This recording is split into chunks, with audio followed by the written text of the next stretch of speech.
আসসালামু আলাইকুম ওয়ারহমতুল্লাহ।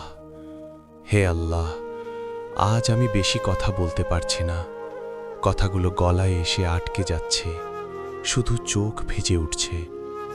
আপনি জানেন হে রব, আমি কতবার ঠিক থাকার চেষ্টা করেছি, কতবার হেরে গেছি, কতবার নিজেকেই হতাশ করেছি।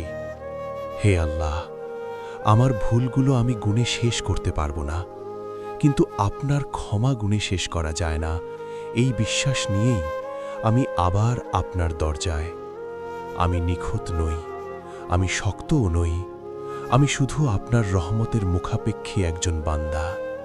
হে রব, যদি আজ আপনি আমাকে না ধরেন, আমি পড়ে যাব। যদি আজ আপনি আমাকে ক্ষমা না করেন, আমি আর সামনে তাকাতে পারব না। আমার ভেতরের অন্ধকারটা আপনার নূরে ভরে দিন।